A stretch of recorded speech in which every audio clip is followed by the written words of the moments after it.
अब टक्कै त्यो बाहिर काम गरेर आइस गलेर थकानमा आइस भित्र दैलेमा पस्ने बित्तिकै तातो चिया हो हो बिमार आमार भइस भने तातो पानी ल्याइदिइहाल्छ दबाईहरू टाइममा फेरि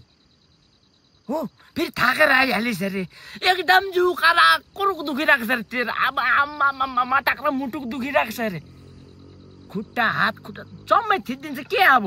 हुन्छ नि खुट्टाहरू पनि सबै धोइदिन्छ कसो पर्यो भने अब तेरो बुढी संस्कारी भयो नि त खुट्टाको पानी पनि खानु खोज्छ त्यतिको बिहाको चाहिँ डरलाग्दो एक्सपिरियन्स हुन्छ बिहा मजा आउँछ बिहा गर्नु चाहिँ हो जे बनाइदिन्छ अब जे खान्छु भन्दा पनि भयो अब त्यो बन्दाकोपी खान्छु भन्दा पनि भयो अब टमाटरको अचार खान्छु भन्दा पनि भयो मिठो बनाउँछ फेरि बुढीको हातको तर बुढीलाई खुसी राख्नु चाहिँ सक्नु पर्छ अब के हो भर्खा आल्लो तातो कुखा कस्तो अत्तालिन्छौ त नानी तातो कुखाको जारे माथि भाउजूले भनेको रोटी बेल रे रोटी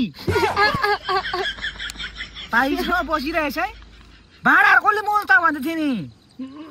मै मोल्नु पर्यो नि अब मोल्दैन मोल्छु नि अरे ड्युटी नि भयो अरे नभए चाहिँ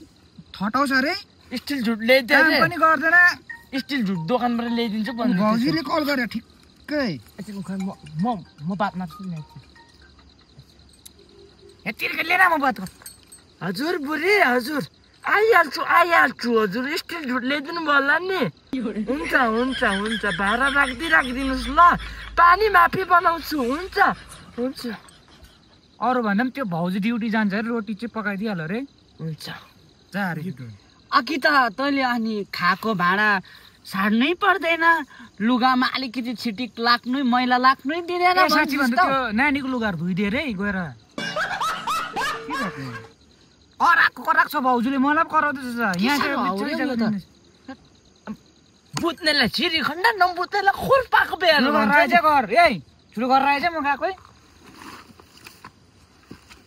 खासमा चाहिँ नि त्यसकै उल्टा हुन्छ भनेको खासमा